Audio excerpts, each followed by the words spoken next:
So, hello, good morning. In this class, we are going to learn about computer. In this computer, we will be learning the chapter Introduction to Object Oriented Programming.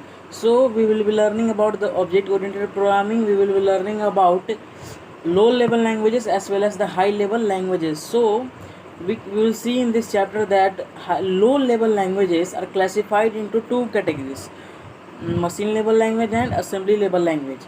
And high level languages are classified or categorized into three groups or three categories. So what are they? Procedure oriented programming, structure oriented programming, and object oriented programming. In object oriented programming, we will be learning about the concepts and as well as we will be learning its principles. So principles means data abstractions, polymorphism, inheritance, encapsulations, and the other things which come under the object oriented programming we will be discussing in this chapter. So let us start this class with this low level languages. So what we will first learn about the low level languages. So the low level languages are in the form which does not need to be converted into another form. Means low level language is does not need to convert into another form so that the computer will understand the language. Means the computer will automatically understand the low level languages. So low level languages are of two types: machine level language and assembly level language. So in machine level language, in this the instructions are given in binary digits. Means binary digits means 0 and 1. So in this machine level language, the instruction will be in binary digits 0 and 1. So it will be in the form of 0 and 1. And in this, what we will see that the computer will directly understand the machine level languages also. So it does not require a translator or compiler to convert it into another form so that the computer will understand the language. So it is very directly, means it is directly understood to the by the computer. So what are the advantages of machine level language and limitations are this? In this, what you have to do means you have to always remember all the codes. You have to remember the instruction codes while you are using the machine level language and assembly level language also. So in this, error detection means what error have you done. So to find this error and correct it, it is very little difficult in machine level language and assembly level language, but it will be easier in high level languages. So we will see now. So it is a machine dependent language. So what is the meaning of machine dependent language? Means the user who uses the computer or who is type must be aware of the instruction codes or must be aware of the coding instructions. You must remember the code instructions, so you will be able to use these languages. So only it is saying that a machine level language, it is a machine dependent language. So now we will see about the second low level language, assembly level language. In this, the instructions are coded in the terms of mnemonic codes and in op codes. Op codes means operation codes. So in these instructions are coded in terms of mnemonics and op codes. And whereas there are many examples given mnemonic codes like LDA means enter the value in A. It is the mnemonic code. So you have to remember these mnemonic codes when you are using assembly level language. So you have to remember this. And op codes means operation codes, like to enter the value in A you have to type 3B. So this is the code for the entering the value, so you have to remember all the times. LDB means enter the value in B. Add AB, add the sum means add the values of A and B. STC means what you have to store in the sum C. HLT means stop. That's this mnemonic codes. These are the 4 or 5 mnemonic codes given in our book. So we have to remember this all, so only we will be able to use. What are advantages? Means it is easier to write the instructions as compared to machine level language. So in machine level language, it is in the form of 0 and 1 means binary digits, but in assembly level language it is in the form of mnemonic codes as well as operation codes. So it is little easier to write the instructions in assembly level language as compared to machine level language. So the error detection, yes, error detection and correction is comparatively easier, means it is little easier than machine level language, so the code can be easily modified. What are the limitations? Means it is also a machine dependent language, means you machine dependent language means you must be the aware of coding instructions, so only you can be the able to use these languages. The users need to remember all the mnemonic codes as well as the operation codes. If for in this language a translator is required to convert the instructions into machine code, means in assembly level language a translator is required to convert it into machine code. So now we will see high level languages. So high level languages are the languages these languages also allow the user to write the instructions in simple English phrases or sentence. Using high level language you can write in simple English or phrases or sentences. It is common used English words and mathematical symbols. So high level language also uses common English words. Common English words we use today day to day life. So and also mathematical symbols. So mathematical symbols also it uses high level languages. So some examples are given as basic, C++, Java. These are the examples of high level languages. And like Python also it is the example of high level language. What is the advances? Means it is a machine independent language. You must not be aware of the coding instructions while using high level languages. You have to write in a simple English phrase or sentence. But here what is required is the translator is required to convert it into machine level language. So now it is easier to understand and develop the program. You can easily understand and develop the logic. The error detection and correction is very easier in this high level language. You can easily find the errors. So the instructions can be written using English words or phrases we have taught. Disadvantages. What is disadvantage of high level languages? It requires translator or compiler to convert the source code program into machine code until it should be converted. So what the high level language is to be must converted into machine level language, so that who will understand? Computer will be understanding this language. So directly it will not be understanding the high level language. Firstly you have to convert it into machine code. The source code means program into machine code, then only the computer will understand this language. What you want to say? So now we will see compiler and interpreter. So we will see what are compiler and interpreter. Compiler means it reads the whole program at once. Means the whole program is given, it will read the all program at once. Means only once at a time, at a moment it will read all the program, whole program. But in the interpreter it will read line by line. So what is the difference between here is compiler will read the all program, whole program at once, but interpreter will read line by line. And what is here one advantage is compiler will display the error of the whole program at once, but in interpreter it will display the errors after a one line, at a line. You have to correct it, then only you will be able to move to the next line. So in this compiler is directly it will display all the errors, but interpreter if you wrote one line, if there is any error in that line, this interpreter will show the error, we have to correct in that time only, so it is easier. So we will see what is program or source code, or what is object program or object code. The program which is to be converted, the which compiler uses to convert, is called the program or source code. But the program converted into machine means the program converted from high level language to low level language, means that program means high level language to machine level language, that program is called object program or object code. So can you understand this difference? Means of the program which is to be converted, which has to be converted, is called program or source code. But the program which is converted means conversion is over, it has been converted into machine level language, that is called object code, object program or object code. Okay, so next we have seen about compiler and interpreter. Now we will be seeing about the types of high level languages. So one also main point here is Compiler is not capable of diagnosing logical errors. It can only identify the syntax error in the program.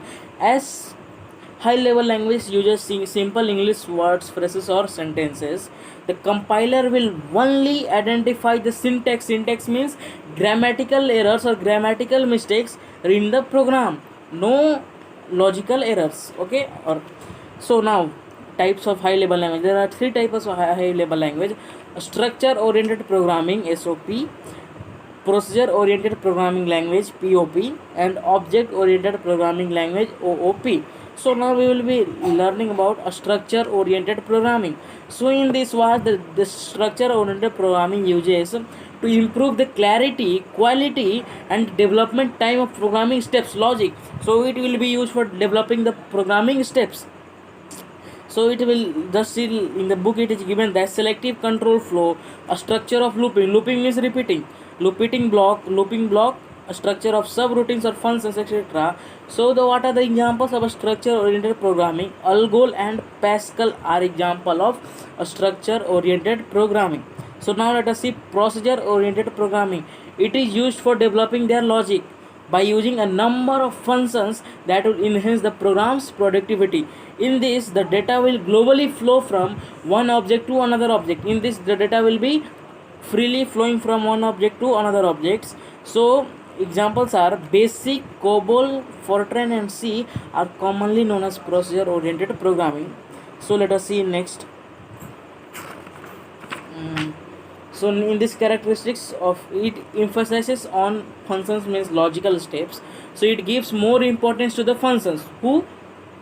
Procedure oriented programming. In the procedure oriented programming, it is more emphasized, it gives us more importance to the logic means functions or the logical steps.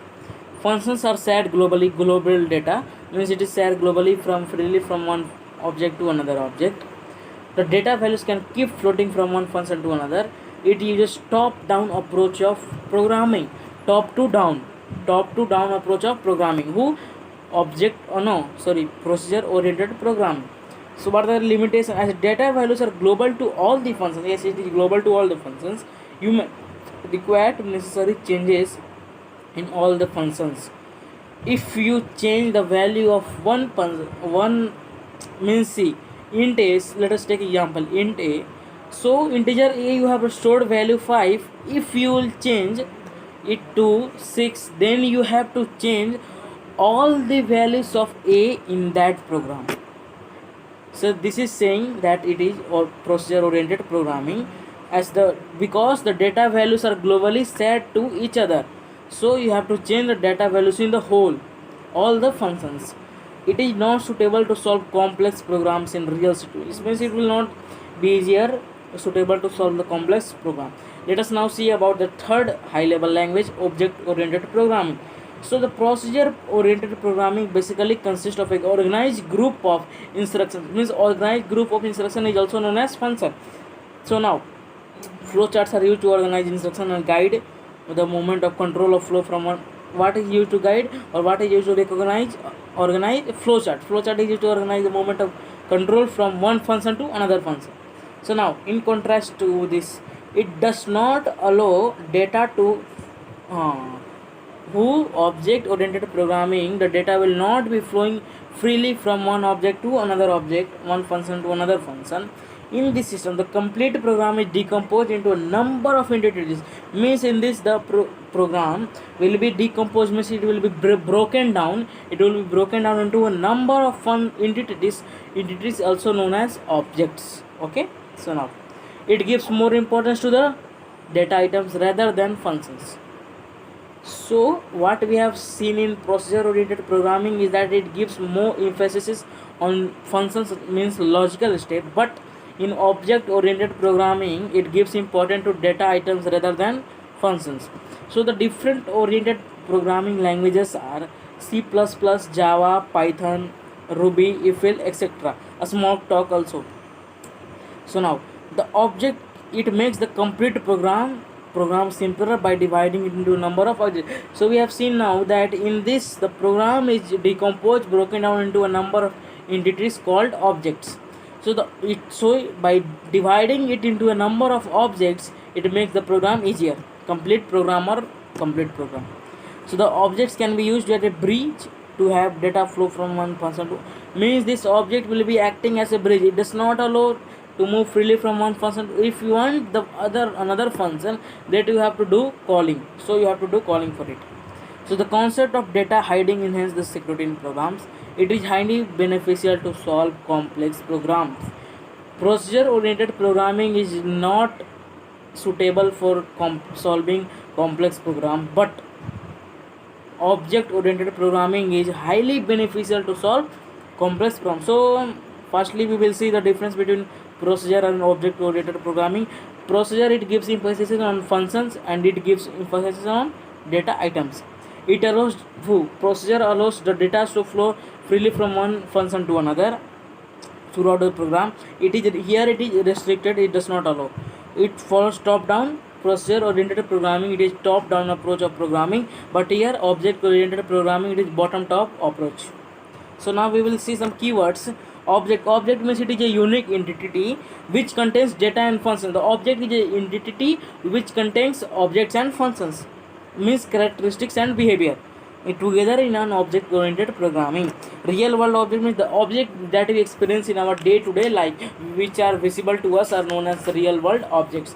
Software object means the software object may be defined as the objects which are created during a program, while writing a program. Okay, so class is the template or blueprint of the object.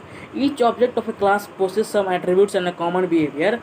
So thus a class is also refers to as blueprint or prototype of an object. So now we will be seeing the basic principles of object oriented programming. Data abstraction. So shortly we will see detail. No, we will see not in detail. We will shortly see what about data abstraction. So data abstraction is an act of representing features without knowing the background details. So what we understand that data abstraction is an act of representing. It will represent the essential feature, but without knowing the background details. Means, for example, it is given that camera. Everyone in today life, they know to use the cameras, but they do not know how the photo is or the picture is being clicked. So this is data abstraction. We do not know about the background details. We use camera, we just take pictures, click picture, but we does not know how it is working. So who has created the engine or software engineers, they will be knowing about it, but we do not. So now the class that gets inherited to another. So now we will see about the inheritance. Inheritance means to link and share common properties of class with other class. Common properties to link and share. So the class that get inherited to another class is known as the base class or the super class.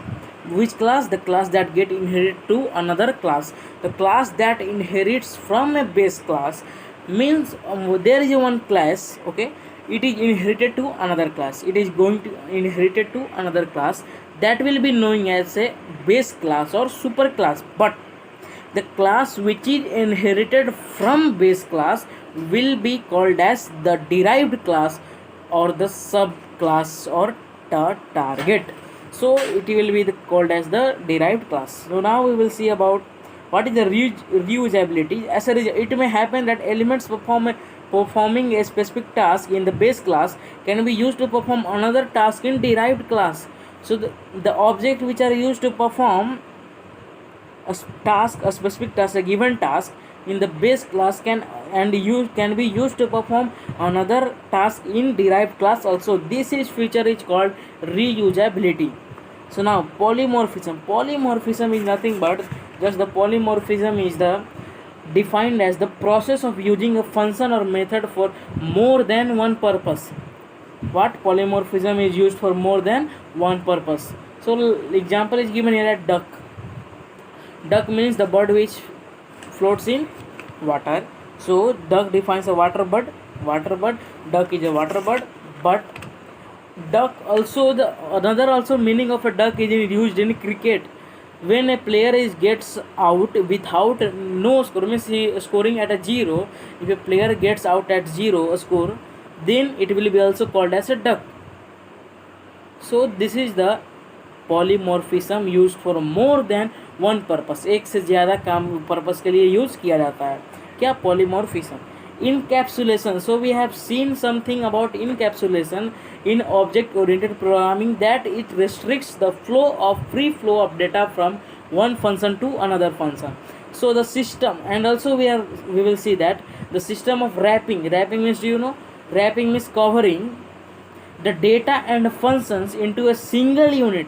It will cover the data as well as the functions in a single unit, and that unit will be known as a encapsulation. The work of encapsulation, it will not allow the free flow of data from one function to another, and it is the wrapping of data and function in it together in a single unit, that is called encapsulation. So benefits of object oriented programming: the reusability, which we saw that a task, a program performing a task will from in the base class can also be used to perform another task in the derived class or subclass or the target. So this is called reusability. So what will who will benefits? Object oriented program will be benefited that reusability. The software quality and performance are improved. The software quality will be improved. Modularity is achieved. Data abstraction makes the software easier to handle. What we have, data abstractions we have said in basic principles of object oriented programming, that data abstraction means it is representing the features without knowing the background details. So software for complex tasks can easily be developed. Okay, so software for the task will be easily developed. So we have seen clearly, and we have no doubt that we will be any doubt in this chapter. We have clearly discussed, and the main points, the topics which we have seen here is the main topics we have covered here.